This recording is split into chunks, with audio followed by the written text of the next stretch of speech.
मैं doctor Deepak Singh, allied science specialist. आज हम एक टॉपिक डील कर रहे हैं जो मेडिकल साइंस में कई जगह इसको पढ़ना है। वुंड सर्जरी में भी है, पैथोलॉजी में भी है, एफएमटी में भी है, प्लस और छोटे छोटे पार्ट में दिए हुए हैं जैसे गायनेकोलॉजी में भी मिलेंगे। तो ये वुंड क्या होता है देखते हैं हम लोग। वुंड इसका मतलब होता है जब मेरे बॉडी का टिश्यू या लेयर जब वह ब्रेक डाउन हो जाता है, तो बॉडी का टिश्यू और लेयर में कंटिन्यूटी लॉस कर जाती है। इस कंडीशन को हम वुंड कहते हैं। अब कहेंगे कि ऐसा तो म्यूकस मेम्ब्रेन में भी होता है, ऐसा म्यूकस मेम्ब्रेन होता है, तो म्यूकस मेम्ब्रेन में जो होती है वहां भी वुंड हो सकता है, लेकिन वहां पे अल्सर कहते हैं। क्यों अल्सर बोलते हैं? क्योंकि वुंड स्पेशली हम लोग स्किन के लिए लेते हैं, इसलिए कि वुंड पे मेनली इन्फ्लामेशन होती है। तो जब भी इन्फ्लामेशन की कंडीशन होती है ब्रेक डाउन पे, तो वह वुंड कहलाता है। और जहाँ इन्फ्लामेशन नहीं होगी ब्रेक डाउन पे, तो वह अल्सर कहलाता है। क्योंकि स्किन में भी अल्सर होता है। कब होती है? जैसे बेड सोर में होता है, सिफिलिस के इन्फेक्शन में होती है, वहां पे इन्फ्लामेशन नहीं होता है, ना बेड सोर में होता है ना सिफिलिस में होती है, तो वहां पे हम लोग स्किन अल्सर यूज करते हैं। और यहाँ पर क्या होती है, जब इन्फ्लामेशन होता है तो हम उसको वुंड बोलते हैं। अब क्या होता है कि हम जानते हैं कि मेरा जो बॉडी का जो लेयर है, जैसे ये स्किन का बाहरी लेयर हो गया, इसको बाहरी लेयर जिसको एपिडर्मिस बोलते हैं। एपिडर्मिस जो कि लगभग 30 या 40 लेयर से बने होते हैं। एपिडर्मिस, इसको एपिडर्मिस बोलते हैं, एपिडर्मिस। इसके बाद जो लेयर होता है उसको हम बोलते हैं डर्मिस लेयर बोलते हैं। यह हो गया आपका dermis layer. Dermis layer, dermis layer को बोल डर्मिस लेयर। डर्मिस लेयर के बाद होता है फिर हाइपोडर्मिस होता है, जिसमें एडिपोज टिश्यू मिलते हैं। यहाँ पर एडिपोज टिश्यू होता है, ये हाइपोडर्मिस हो गया, हाइपोडर्मिस। इसी में फासिया भी होते हैं, साथ साथ मिले होते हैं। अब इसके बाद होता है मसल्स लेयर होता है, मस्कुलर लेयर। तो मस्कुलर लेयर को लोग बोलते हैं मस्कुलर लेयर, मस्कुलर लेयर। इसके बाद यहाँ पे नर्व का, एक्सॉन, डेंड्राइट्स का बहुत सारे फाइबर होते हैं। इसके बाद आता है बोन, आता है बोन। तो इस तरह से ये बोन हो गया। तो इसके लेयर के अनुसार से जो एपिडर्मिस होता है उसको हम लोग 1 डिग्री बोलते हैं, डर्मिस को हम लोग बोलते हैं 2 डिग्री बोलते हैं, हाइपोडर्मिस को 3 डिग्री बोलते हैं, मसल्स को 4 डिग्री बोलते हैं, और बोन और सरफेस को बोलते हैं 5 डिग्री बोलते हैं। तो ये जो डिग्री होती है यह डिग्री ऑफ डेप्थ होता है। डेप्थ का मतलब होता है कि जैसे वुंड जैसे जितना ज्यादा गहरा होगा उतना उतना उसको डिग्री बोलते हैं। तो सबसे पहला कि वुंड का टाइप कितना होता है वो देख लें। ये तो हम लोग लेयर डिग्री देख रहे हैं ना, तो इसके अनुसार हम लोग को फिर समझने में आसानी हो जाएगी वुंड के टाइप क्लासिफिकेशन में। तो वुंड जो होता है मेनली नेचर के अनुसार से 2 तरह का होता है। एक होता है ओपन वुंड होता है, ओपन वुंड, और एक होता है क्लोज वुंड।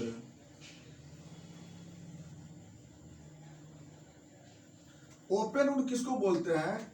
कि जिसका बाहरी लेयर जो होता है, वुंड का बाहरी सरफेस जो होता है यह क्या होता है? ओपन होता है।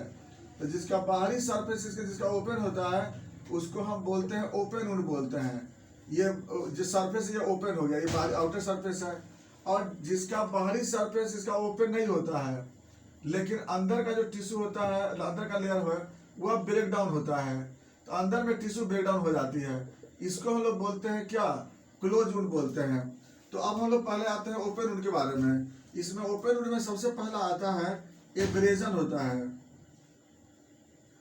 एब्रेजन का मतलब होता है कि जब स्किन का 1 डिग्री या 2 डिग्री, ज्यादा नहीं, 1 डिग्री मतलब कि 1 डिग्री मतलब क्या हो, एपिडर्मिस, जब उसका एपिडर्मिस लेयर जब ब्रेक होता है तो उसको हम बोलते हैं एब्रेजन कहते हैं।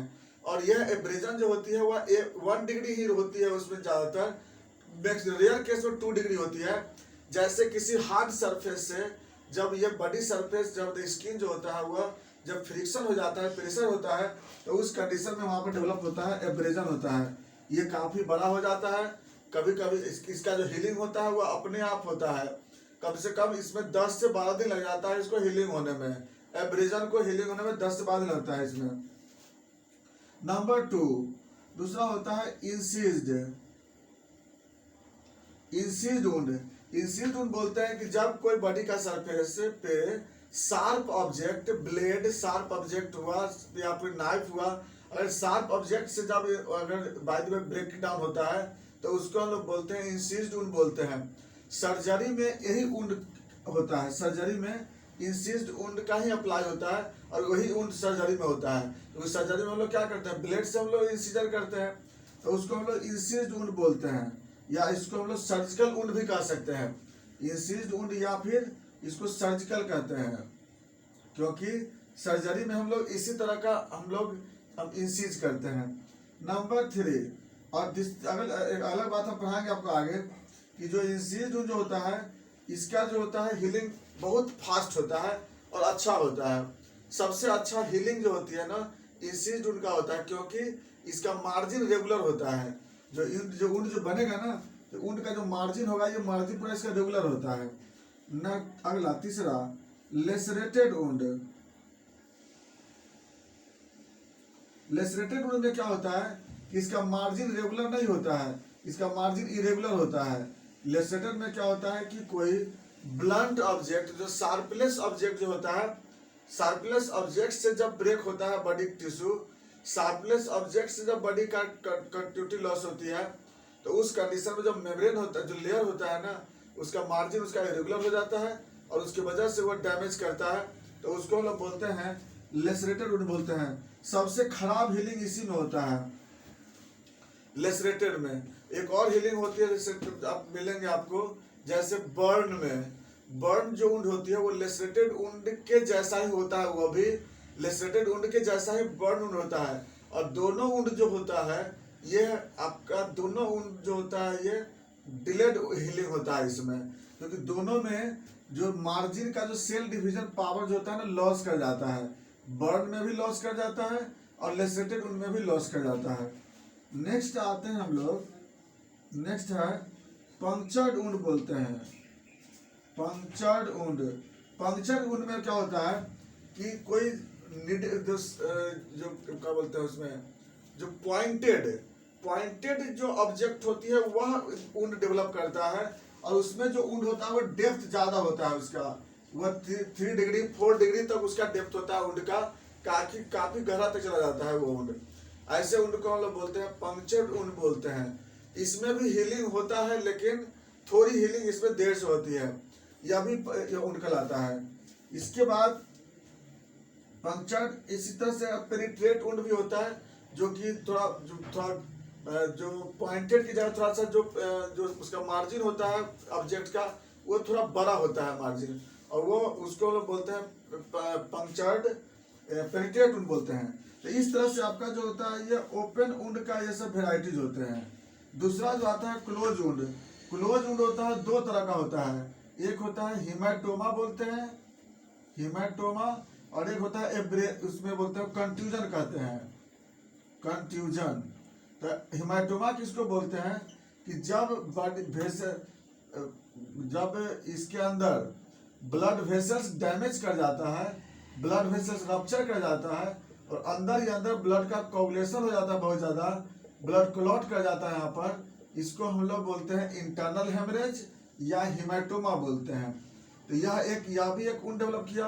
और एक होता है कंट्यूजन।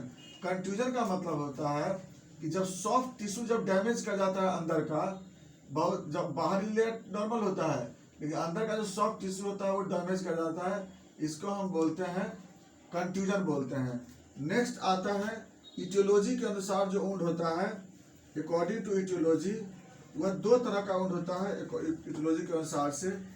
एक होता है एसेप्टिक वुंड बोलते हैं, एसेप्टिक, और एक को बोलते हैं सेप्टिक वुंड कहते हैं, एसेप्टिक। एक होता है सेप्टिक। तो एसेप्टिक किसको बोलते हैं कि जिसमें, एसेप्टिक किसको बोलते हैं कि जिसमें किसी भी तरह का पायोजेनिक ऑर्गेनिज्म नहीं होता है। जिसमें किसी भी तरह का पायोजेनिक ऑर्गेनिज्म नहीं होता है जिस वुंड में, उस ऑर्गेनिज्म को बोलते हैं एसेप्टिक वुंड बोलते हैं। इसका हीलिंग बहुत फास्ट होता है क्योंकि कोई भी इन्फेक्शन नहीं होता है। और दूसरा है सेप्टिक वुंड बोलते हैं। सेप्टिक वुंड बोलते हैं कि जिस वुंड में पायोजेनिक ऑर्गेनिज्म का इन्फेक्शन होता है, तो पायोजेनिक ऑर्गेनिज्म का इन्फेक्शन होगा तो उसको हम लोग बोलते हैं सेप्टिक वुंड बोलेंगे। और जिसमें पायोजेनिक ऑर्गेनिज्म का जिसमें नहीं होता है ऑर्गेनिज्म, उसको हम लोग एसेप्टिक वुंड कहते हैं। तो इस तरह से नेचर के अनुसार से इतना वुंड का वेराइटीज होता है और ये सब इटियोलॉजी होता है।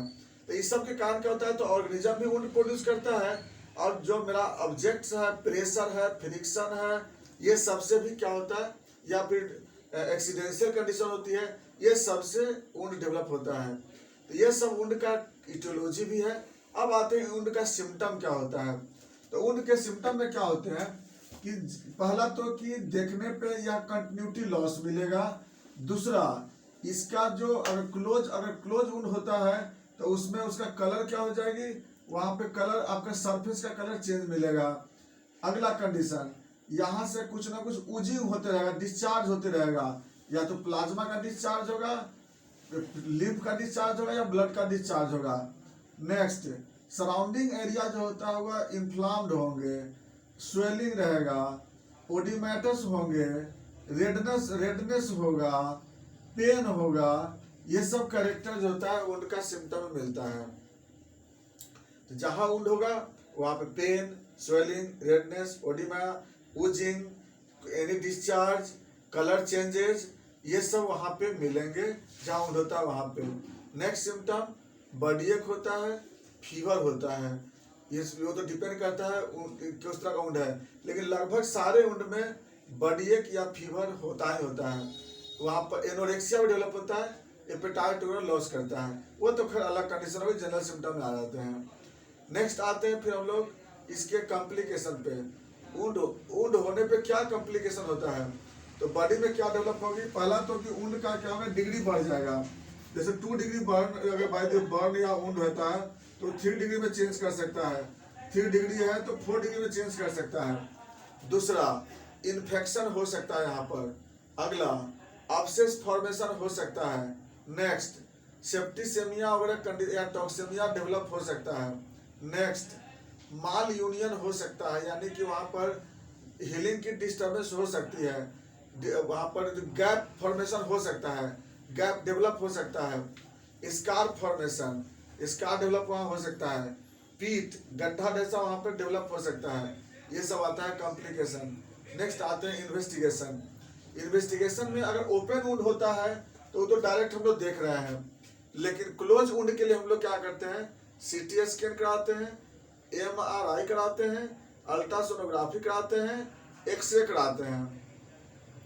तो क्लोज वुंड के लिए हम लोग कई डायग्नोसिस करते हैं और इस तरह से हम लोग पता लगा लेते हैं कि वुंड कितना है, कितना गहरा है, कंट्यूजन ही है या हेमाटोमा है या दोनों कंडीशन है।